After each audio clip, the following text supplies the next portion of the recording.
نحمدہ و نصلی علی رسولہ الکریم اما بعد اعوذ باللہ من الشیطان الرجیم بسم اللہ الرحمن الرحیم یا ایھا الذین آمنوا ان تنصروا اللہ ینصرکم ویثبت اقدامکم صدق اللہ العلی العظیم۔ تمام تعریف، بزرگی و برتری اللہ رب العالمین کے لیے، درود و سلام ہوں تمام انبیاء علیہ السلام پر، خصوصیت کے ساتھ نبی آخر الزماں احمد مصطفیٰ صلی اللہ علیہ وسلم پر۔ جناب سعادت اللہ حسینی صاحب، vice president Jamaat Islami Hind, doctor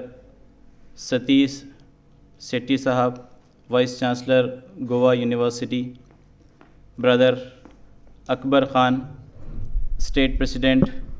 SIO Goa, اور آج کی اس کانفرنس کے ضمن میں اس آڈیٹوریم کے اندر تشریف فرما اسٹوڈنٹس، السلام علیکم ورحمۃ اللہ وبرکاتہ۔ میں سب سے پہلے اللہ رب العزت کا شکر بجا لاتا ہوں، اور ساتھ ہی اس کانفرنس کے انعقاد کے لیے گوا زون اور اس کمپٹیشن کے اندر پارٹیسپیٹ کرنے والے تمام پارٹیسپینٹس کو مبارکباد دیتا ہوں، خصوصیت کے ساتھ ان لوگوں کو جو اس کمپٹیشن کے اندر ونر رہے ہیں، ان سبھی کو میں کانگریچولیٹ کرتا ہوں، ان کو مبارکباد دیتا ہوں۔ عزیز نوجوان دوستو، میں اور آپ ایک ایسے ملک میں زندگی گزارتے ہیں، ایک ایسی نیشن کے اندر ہم زندگی گزارتے ہیں جو پوری دنیا کے اندر ایک لارجر ڈیموکریسی کی حیثیت میں آج موجود ہے، اور دنیا کا ایک یونیک کنٹری، ایک یونیک نیشن اس حیثیت میں بھی ہے کہ جتنی ڈائیورسٹی آج ہمیں اپنے اس ملک کے اندر نظر آتی ہے، پوری دنیا میں کہیں نظر نہیں آتی۔ ہر اعتبار سے ہندوستان ایک ڈائیورسٹی کو دنیا کے سامنے پریزنٹ کرتا ہے۔ 20 یا 30 کلومیٹر کی دوری پر آپ کو ایک نئی لینگویج، ایک نیا کلچر، ایک نیا ٹریڈیشن، کچھ نئے کسٹمز ہر 20 اور 30 کلومیٹر کی دوری پر محسوس ہوں گے۔ پوری طرح سے ڈائیورسٹی ایک کونے سے لے کر دوسرے کونے تک ہم کو محسوس ہوتی ہے، لیکن اس پوری ڈائیورسٹی کے ساتھ اس کا ایک ہسٹورک ریکارڈ بھی یہ رہا کہ اتنی ڈائیورسٹی کے باوجود یہاں پر یونٹی ہے، یہاں پر ہارمونی ہے۔ دنیا کے جو گریٹ ریلیجنز ہو سکتے ہیں، جو دنیا کی پاپولیشن کا ایک میجر حصہ رکھتے ہیں، چاہے وہ ہندوازم ہو، جینزم ہو، بدھزم ہو یا سکھزم ہو، وہ یہیں پر بورن ہوئے، یہیں پر پیدا ہوئے، اسی زمین پر وہ پیدا ہوئے، یہیں پر وہ پروان چڑھے۔ کرسچینٹی اور اسلام جو دنیا کے دو گریٹ ریلیجنز، بڑے ریلیجنز ہیں، اپنی آمد کے 100 سالوں کے اندر وہ ہندوستان کے اندر آ گئے۔ یعنی دنیا کی میجر پاپولیشن کو کنٹین کرنے والے جو میجر ریلیجنز ہو سکتے ہیں، وہ اس ملک کے اندر کچھ تو یہاں پیدا ہوئے اور کچھ ابتدائی صدی کے اندر یہاں آ گئے۔ لیکن اس ملک کی 1000 سالوں کی ہسٹری یہ بتاتی ہے کہ اتنی ڈائیورسٹی کے باوجود، اتنے بڑے پیمانے پر ریلیجنز کی آمد کے باوجود، ہندوستان نے ہمیشہ ایک ہارمونی اور ایک پیس اور آپس میں ایک انڈرسٹینڈنگ کی ایک بہت ہی بہترین تاریخ دنیا کے سامنے رکھی ہے۔ اس حیثیت میں ہندوستان دنیا کا ایک یونیک کنٹری، ایک یونیک نیشن ہے کہ یہاں ڈائیورسٹی کے باوجود یہاں پر یونٹی ہے۔ یہ ہمارے اپنے ملک کی ایک عظیم شان ہے جس کو ہم سیلیبریٹ بھی کرتے ہیں۔ وہیں دوسری طرف اس طرح کی کانفرنسز کے کنڈکٹ کرنے کی یا آرگنائز کرنے کی جو موجودہ وجہ ہے، اس سے بھی ہم واقف ہیں کہ ہم اپنی اس ڈائیورسٹی کو سیلیبریٹ جہاں کرتے ہیں، وہیں آج کے حالات میں، موجودہ حالات میں ہم کو ایک بڑا تھریٹ بھی محسوس ہوتا ہے کہ آج جہاں بڑے بڑے چیلنجز ہمارے سامنے ہیں، سوسائٹی کے سامنے ہیں، نیشن کے سامنے ہیں، چاہے وہ کرپشن کی حیثیت میں ہو، چاہے وہ الٹریسی کی حیثیت میں ہو، چاہے وہ پاورٹی کی حیثیت میں ہو، چاہے وہ کرائمز کی حیثیت میں ہو، یقیناً انڈیپینڈنس کے بعد یہ بڑے بڑے چیلنجز رہے ہیں، لیکن ان چیلنجز کے بعد ایک بڑا چیلنج جو آج انڈین سوسائٹی کو یا انڈین ڈیموکریسی کو یا ہمارے اس ملک کے پلورل کلچر کو یا یہاں کے سیکولر نیچر کو ہے، وہ کمیونلزم کا بڑا خطرہ ہے کہ حالیہ دنوں کے اندر ہندوستان کے اندر جو کمیونل انسیڈنٹس ہوئے ہیں، ان انسیڈنٹس کو اگر ریکارڈ کیا جائے، اس کو دیکھا جائے تو محسوس ہوتا ہے کہ ہماری 1000 سالوں کی ہسٹری کے اندر ایسی سچویشن کبھی ہمارے اپنے ملک کے اندر کریٹ نہیں ہوئی کہ یہاں جہاں ہزاروں سالوں سے لوگ مل جل کر رہتے تھے، ایک دوسرے کو انڈرسٹینڈ کرتے تھے، ایک دوسرے کے ساتھ تعاون کرتے تھے، ایک دوسرے کی مدد کرتے تھے، ایک دوسرے کے ساتھ ہمدردی کے ساتھ زندگی گزارتے تھے، لیکن چند سالوں کے اندر ہندوستان کی اس پوری کلچر کے اندر، ہندوستان کے اس پورے نیچر کے اندر ایک بڑا شفٹ، ایک بڑی تبدیلی ہم کو محسوس ہوتی ہے کہ کمیونل سینٹیمنٹ آج ہماری اپنی سوسائٹی کے اندر بڑی تیزی کے ساتھ پھیلتا ہوا ہم کو محسوس ہو رہا ہے۔ ایک فرد دوسرے فرد سے، ایک کمیونٹی دوسری کمیونٹی سے، سوسائٹی کے اندر ایک ڈیوائڈ، سوسائٹی کے اندر ایک پولرائزیشن، سوسائٹی کے اندر ایک ہیٹ اور ڈسٹنس کا کلچر ہم کو محسوس ہو رہا ہے۔ لہٰذا اگر آپ پرنٹ اور الیکٹرانک میڈیا کا مشاہدہ کریں تو آپ کو محسوس ہوگا کہ یہ ہر جگہ آپ کو بڑی آسانی کے ساتھ محسوس ہوگا۔ اگر آپ گوگل سرچ کے اندر دنیا کے کمیونل کنٹریز کی لسٹ کو دیکھیں گے تو ہندوستان نے بڑی تیزی کے ساتھ اس کے اندر اپنا مقام بنایا ہے۔ اسرائیل کے بعد دوسرے نمبر پر آج ہندوستان کا شمار ہوتا ہے، اور حالیہ دنوں کے اندر جتنے انٹرنیشنل ڈیبیٹس اور ڈسکشنز ہو رہے ہیں، اور جب ہندوستان کے تعلق سے ڈیبیٹ اور ڈسکشن ہوتا ہے تو یقیناً ہندوستان کے اندر بڑھنے والے اس کمیونل سینٹیمنٹ پر ڈسکشن آپ کو وہاں پر محسوس ہوگی، ڈیبیٹ وہاں پر محسوس ہوگی۔ یعنی آج کے حالات کے اندر کمیونل ہارمونی کی فضا کو پروان چڑھانے کی کوششوں کے پیچھے یہ بیک گراؤنڈ ہے کہ آج ہمارے اپنے ملک کے اندر ہم کو اٹھنے والے، آج آنے والے ان حالات سے ایک بڑا خطرہ محسوس ہوتا ہے کہ آج اگر ہم اس پوزیشن پر ٹھہرے ہوئے ہیں تو مستقبل کا ہندوستان کیسا ہوگا، فیوچر کا انڈیا کیسا ہوگا، وہ فیوچر کا انڈیا جسے میں اور آپ دیکھنے والے ہیں، جو 20-30 کی ایج کے اندر موجود اسٹوڈنٹس ہیں، یوتھ گروپ ہیں، وہ اس فیوچر انڈیا کو دیکھنے والے ہیں۔ اگر آج کے انڈیا کی یہ صورتحال ہے تو فیوچر کا ہندوستان کیسا ہوگا، فیوچر کا انڈیا کیسا ہوگا، اس کو امیجن کرنے کی ضرورت ہے، اس کو محسوس کرنے کی ضرورت ہے کہ یقیناً ہم ایک دو راہ پر ٹھہرے ہوئے ہیں، ہم یقیناً ایک ایسے جنکچر پر آج ٹھہرے ہوئے ہیں کہ اگر آج اس سوسائٹی کے یوتھ اور اسٹوڈنٹ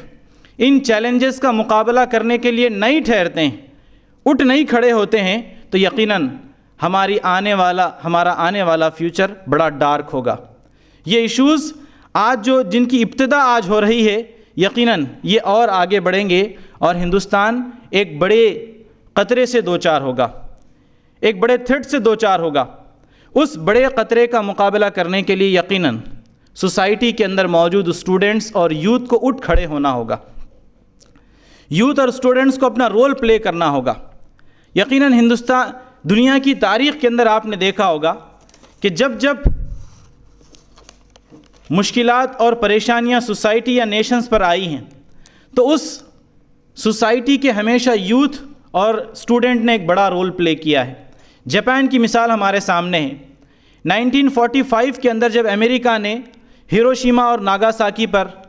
نیوکلیئر بم ڈالا تھا، وہ دو بڑے سٹیز جو جاپان کو ریپرزنٹ کرنے والے تھے پوری طرح سے تباہ ہو چکے تھے، پوری طرح سے برباد ہو چکے تھے، اور جاپان دنیا کے میپ کے اوپر ایک ایسی کنٹری کی حیثیت میں دیکھا جا رہا تھا کہ سالوں تک شاید یہ سنبھل نہ پائے، لیکن اس سوسائٹی کے یوتھ اور اسٹوڈنٹ نے اس موقع پر ایک عہد لیا، انہوں نے اس موقع پر ایک فیصلہ کیا کہ ہم اپنے اس نیشن کو دوبارہ بلڈ کریں گے، اسے دوبارہ ہم کھڑا کریں گے، اسے دوبارہ ہم ریکنسٹرکٹ کریں گے۔ لہٰذا دنیا نے دیکھا کہ آج 70 ایئرس کے بعد آج جاپان ٹیکنالوجی کے میدان کے اندر سپر پاور ہے. ایک ایسا کنٹری جہاں پر نیوکلیئر بم گرانے کے بعد یہ کہا گیا تھا کہ یہاں سے کوئی فصل نہیں اگ سکتی, یہاں سے کوئی زراعت ایگریکلچر نہیں ہو سکتا اس لینڈ پر, یہاں سے کوئی صحت مند ذہن اس ملک کے اندر پیدا نہیں ہو سکتا. لیکن جاپان کے اسٹوڈنٹ اور یوتھ نے یہ ثابت کر دیا کہ یہاں سے ایسے ذہن پیدا ہو سکتے ہیں جو دنیا کو سائنس اور ٹیکنالوجی کے میدان میں لیڈ کرنے والے ہوں گے. لہٰذا آج جاپان دنیا کا ٹیکنالوجی کے میدان میں سپر پاور ہے. یعنی نیوکلیئر بم کو اس سوسائٹی کے یوتھ اور اسٹوڈنٹس نے اس نیوکلیئر بم کو انہوں نے شکست دے دی, اور آج دنیا کے سامنے جاپان کی ایک بڑی مثال ہمارے سامنے. یعنی یہ دنیا کی تاریخ رہی ہے کہ جب کبھی ریفارمز ہوئے ہیں, ریولیوشن آیا ہے, چینج آیا ہے, وہ چینج صرف اور صرف اسٹوڈنٹ اور یوتھ کے ذریعے آیا. لہٰذا اگر ہم ہندوستان کی موجودہ صورتحال کو سامنے رکھیں اور اس موجودہ صورتحال کو تبدیل کرنے کا عہد کریں تو اس تبدیلی کے لیے یقیناً اسٹوڈنٹ اور یوتھ کو کھڑے ہونا ہوگا. ایک بڑی بہترین مثال پستالوزی کی ہمیں ملتی ہے. ایک بہت بڑا فلاسفر تھا اپنے دور کا, ایک بہت بڑا ایجوکیشنسٹ تھا. وہ ایک چھوٹے سے کمرے کے اندر, ایک چھوٹے سے روم کے اندر اسٹوڈنٹس کو پڑھایا کرتا تھا. جب کبھی وہ اپنی کلاس روم کے اندر انٹر ہوتا, وہ اپنے اسٹوڈنٹس کو گریٹ کرتا. اس کے جو دوست اس موقع پر موجود تھے, وہ دوست اس کو دیکھتے اور پستالوزی سے سوال کرتے کہ تم اس وقت کے سب سے بڑے فلاسفر ہو, سب سے بڑے ایجوکیشنسٹ ہو, لیکن جب کبھی تم کلاس روم کے اندر انٹر ہوتے ہو تم اپنے اسٹوڈنٹس کو سلام کرتے ہو, تم اپنے اسٹوڈنٹس کو گریٹ کرتے ہو, کیا بات ہے؟ اس موقع پر وہ پستالوزی فلاسفر کہتا ہے کہ یہ آج چھوٹے چھوٹے اسٹوڈنٹس ہیں, چھوٹے بچے ہیں, لیکن یہ مستقبل کے بڑے گریٹ سائنٹسٹ بنیں گے, یہ مستقبل کے بڑے گریٹ ریولیوشنریز بنیں گے, لیڈرز بنیں گے, اور دنیا کو اس موقع پر لیڈ کرنے والے لوگ ہوں گے. جس وقت وہ دنیا کو لیڈ کریں گے شاید میں اس موقع پر موجود نہ رہوں, لہٰذا میں ان کی رسپیکٹ, میں ان کی عزت آج ہی کر لیتا ہوں. گویا وہ فلاسفر ایجوکیشنسٹ ان چھوٹے چھوٹے اسٹوڈنٹس کی اس امپورٹنس کو سمجھتا تھا. اس نے ایک میسیج کنوے کیا کہ اگر فیوچر کے اندر کوئی ریولیوشن آئے گا, فیوچر کے اندر کوئی تبدیلی آئے گی تو اس کلاس روم کے اندر موجود جو اسٹوڈنٹس ہیں, جو بچے ہیں, انہی کے ذریعے آئے گی. اور اگر اس ایگزامپل کو ہم موجودہ اپنی سوسائٹی پر لیں, ہندوستان پر لیں, تو یقیناً ہندوستان کے اندر کوئی تبدیلی آئے گی تو اسٹوڈنٹس کے ذریعے, یوتھ کے ذریعے آئے گی. گوا کے اندر اگر کوئی تبدیلی آئے گی تو اس آڈیٹوریم کے اندر بیٹھے ہوئے اسٹوڈنٹس اور یوتھ ہی کے ذریعے آئے گی. آپ گوا کے اندر موجود جتنے پرابلمس کو آئیڈینٹیفائی کریں گے, اس کو لسٹ آؤٹ کرنے کی ضرورت نہیں ہے, لیکن اس پر ڈسکشن یا اس پر تشویش کی ضرورت نہیں ہے, بلکہ آپ کا رول تو یہ ہے کہ آپ ان پرابلمس کے خلاف اٹھ کھڑے ہونے والے لوگ ہوں گے. اگر فیوچر میں گوا سے وہ پرابلمس جائیں گی تو آپ کے ذریعے جائیں گی. گویا اس آڈیٹوریم کے اندر بیٹھنے والا ہر اسٹوڈنٹ مستقبل کا ایک لیڈر ہوگا, ایک سائنٹسٹ ہوگا, ایک ریولیوشنری لیڈر ہوگا. وہی اس سوسائٹی کے اندر, اس شہر کے اندر یا اس ملک کے اندر سے پرابلمس کو ختم کرے گا. گویا اسٹوڈنٹ کا یہ رول نہیں ہے کہ وہ ان پرابلمس کو لسٹ آؤٹ کریں یا اس پر ڈسکشن کریں, بلکہ اسٹوڈنٹ اور یوتھ کا رول تو یہ ہوتا ہے کہ وہ اس کے خلاف لڑائی کے لیے, اس کے خلاف فائٹ کے لیے, اس کو دور کرنے کے لیے اپنے آپ کو کھڑا کرتے ہیں. گویا آپ ایک ایسی ایج سے گزر رہے ہیں جس کو ہم ڈیسیجن میکنگ کی ایج کہہ سکتے ہیں, کہ آپ ڈیسیجن لینے والی عمر سے گزر رہے ہیں.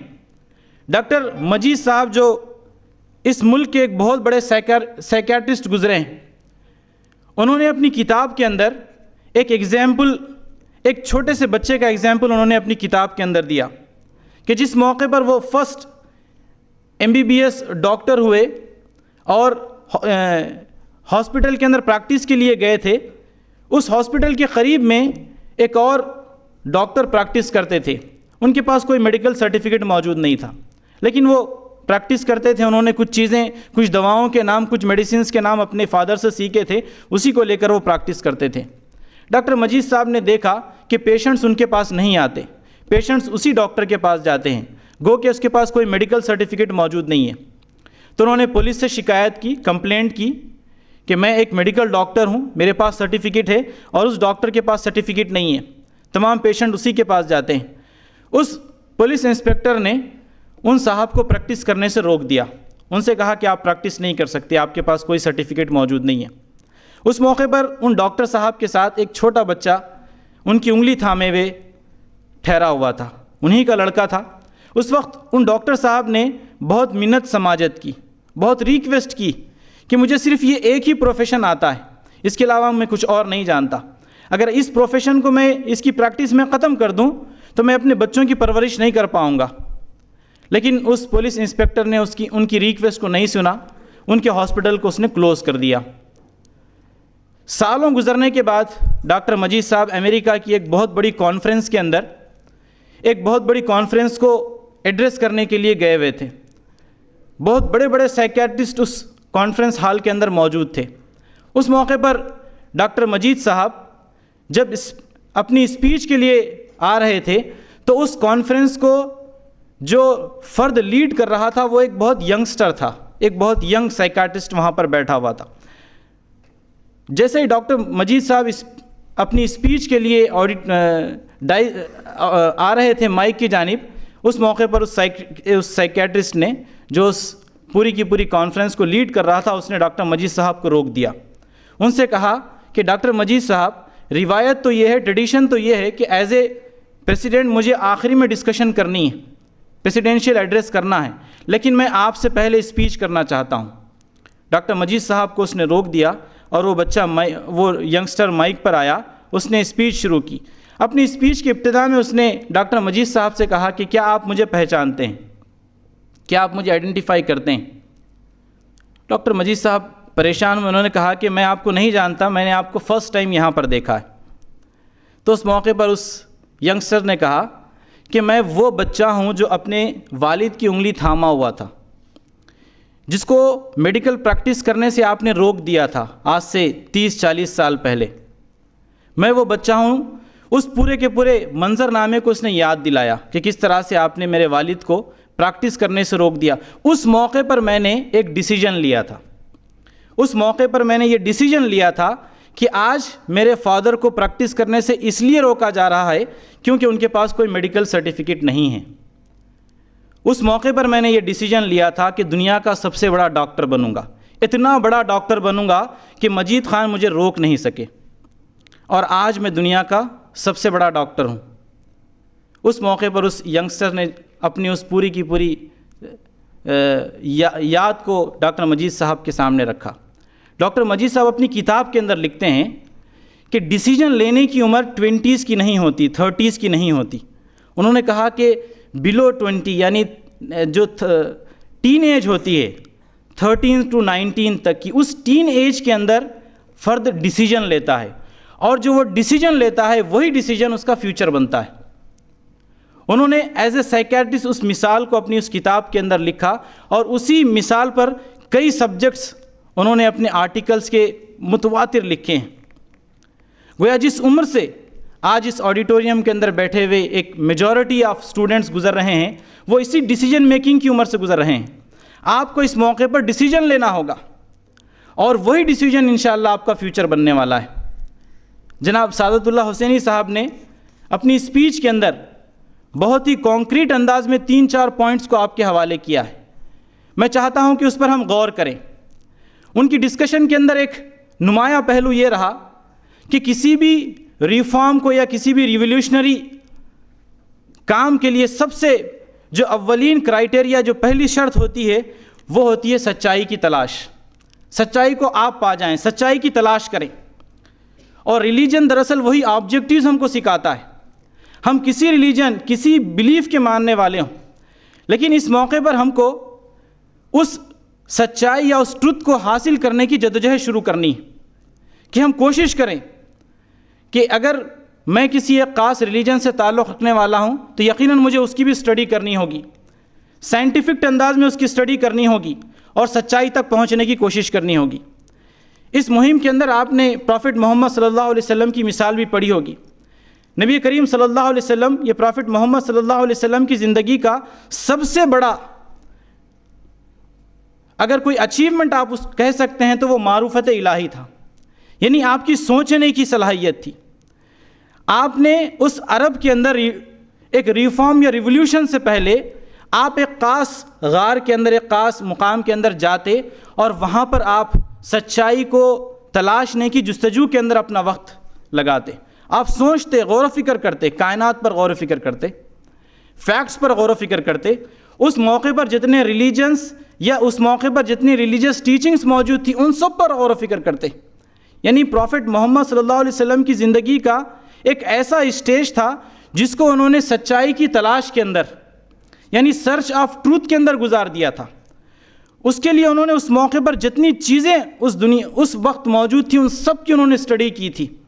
اور جس موقع پر وہ اس ٹروتھ کو، اس سچائی تک وہ پہنچ چکے تھے، اس کے بعد ان کی زندگی کے اندر آپ کو ایک ڈسپلن محسوس ہوگا، ایک ڈٹرمینیشن محسوس ہوگا، ایک ایم فل لائف، اور اس کے لیے اسٹرگل کرنے والی ایک پوری کی پوری اسٹرگل آپ کو محسوس ہوگی کہ سب سے پہلے زندگی کا ایک بہت بڑا حصہ سرچ آف ٹروتھ کے اندر گزر گیا، یعنی سچائی کی تلاش کے اندر گزر گیا، اور جب اس ٹروتھ کو، سچائی تک وہ پہنچ گئے تو اس کے بعد وہ خاموش نہیں رہے۔ اس کے بعد انہوں نے سوسائٹی کے اندر ایک وائبرنٹ رول پلے کیا۔ اس سوسائٹی کا انہوں نے بہت اچھی طرح سے جائزہ لیا، جانچ انہوں نے کی، کیا سوسائٹی کے اندر وومنس کے اوپر ظلم ہوتا ہے، اس کو کیسے ختم کیا جائے، اس کے خلاف اٹھ کھڑے ہوئے۔ انسانوں کے درمیان میں ڈسکریمنیشن تھا، کوئی غلام تھے، سلیوز تھے، کوئی مالک بن بیٹھے تھے، انہوں نے اس پر غور کیا کہ انسانوں کے درمیان میں تفریق نہیں ہو سکتی، اس ڈسکریمنیشن کے خلاف وہ اٹھ کھڑے ہوئے۔ یعنی اس سوسائٹی کے اندر جتنی برائیاں تھیں ان تمام برائیوں کے خلاف وہ اٹھ کھڑے ہوئے۔ ایک وائبرنٹ رول، ایک اسٹرگل پوری کی پوری پروفٹ محمد صلی اللہ علیہ وسلم کی زندگی کے اندر ہم کو ملتی ہے کہ ایک طرف سرچ آف ٹروتھ، سچائی کی تلاش، اور جب سچائی تک پہنچ جائیں تو اس کے بعد سوسائٹی کے اندر موجود جتنی برائیاں ہیں ان برائیوں کے خلاف ایک وائبرنٹ اسٹرگل آپ صلی اللہ علیہ وسلم کی زندگی کے اندر ہم کو ملتی ہے۔ اور تیسری، پروفٹ محمد صلی اللہ علیہ وسلم کی زندگی کا جو ایک بڑا میجر پارٹ ہم کو محسوس ہوتا ہے وہ سوسائٹی کے لیے سروس والا محسوس ہوتا ہے کہ ان کی پوری زندگی کو، یقیناً آپ جس موقع پر اس ایگزام کو آپ لکھ رہے تھے آپ نے دیکھا ہوگا کہ سروس ہی سروس، یعنی 24 آورس آپ کی زندگی کے اندر ایک سروس آپ کو محسوس ہوگی، سوسائٹی کے لیے سروس، آپ کی پوری زندگی سوسائٹی کے لیے، پورا وقت سوسائٹی کے لیے، یعنی پوری زندگی کے اندر جہاں اسٹرگل ہے برائیوں کے خلاف، ایولز کے خلاف، وہیں سوسائٹی کے اندر ایک سروس کا نیچر انہوں نے پروان چڑھایا، اپنی پوری کی پوری زندگی سوسائٹی کے لیے لگا دی۔ گویا ان 3 پوائنٹس پر ہم کو غور کرنا ہے کہ ایک طرف ہم جس اسٹیج میں ٹھہرے ہوئے ہیں یقیناً ہم کو اسٹڈی کرنی ہے، ہم کو ایجوکیٹ ہونا ہے، ہم کو سرچ فار ٹروتھ کے لیے اپنے آپ کو ایک جگہ جمع کرنا ہے کہ ہم سچائی تک پہنچنے کی کوشش کریں، اسٹڈی کریں۔ یقیناً پروفٹ محمد صلی اللہ علیہ وسلم اور دیگر اور پرسنالٹیز کے بارے میں آپ نے پڑھا ہوگا، بہت ہی مختصر پڑھا ہوگا، لیکن آپ اس بات کا عہد لیں کہ ان کی زندگی کو مکمل طرح سے ہم پڑھیں گے، مکمل طرح سے ہم سمجھنے کی کوشش کریں گے، اور ٹروتھ تک پہنچنا یہ ہمارا ڈیسیجن ہو۔ اس کے بعد ہم سوسائٹی کے اندر جو ایولز ہیں، جو برائیاں ہیں، جو آج کے موجودہ چیلنجز ہیں، ان چیلنجز کے خلاف اسٹرگل کے لیے اپنے آپ کو تیار کریں، اور ہم اپنی اس پوری کی پوری لائف کو بھی ایک سروس کے، سوسائٹی کی سروس کے لیے ہم اس کو لگانے والے بنیں۔ ایک اور بار میں اس موقع پر گوا زون کو مبارکباد دیتا ہوں، اور اس پوری کانفرنس کے اندر یا اس پوری مہم کے اندر جن اسٹوڈنٹ نے پارٹیسپیٹ کیا ہے میں ان کو بھی مبارکباد دیتا ہوں، اور جو ونرز ہوئے ہیں ان کو بھی مبارکباد دیتا ہوں، اور اس احساس کے ساتھ، اس امید کے ساتھ میں اپنی جگہ لیتا ہوں کہ یہ ایک انیشیٹو ہے، انشاءاللہ اس کو آپ لوگوں کو لے کر آگے بڑھنا ہے۔ یقیناً یہ ایک بہت بڑی اسٹرگل ہے، ایک بہت بڑی اسٹرگل کے لیے ہم کو تیار کرنے والا، ہم کو ایجوکیٹ کرنے والا یا ہم کو متوجہ کرنے والے یہ ایونٹس ہوتے ہیں۔ میں اس موقع پر آپ لوگوں سے اس بات کی خواہش کرتا ہوں کہ اس انیشیٹو کو لے کر مجھے اور آپ کو آگے بڑھنا ہے۔ انشاءاللہ مستقبل کا جو ہندوستان ہوگا اس مستقبل کے ہندوستان کو بنانے میں ہمارے اپنا ایک بڑا رول، ایک بڑا میجر کنٹریبیوشن ہمارا رہے گا۔ میں اللہ تعالیٰ سے دعا کرتا ہوں کہ میری اور آپ کی اس موقع پر مدد فرمائے۔ رب اغفر ورحم وانت خیر الراحمین۔ جزاک اللہ خیر۔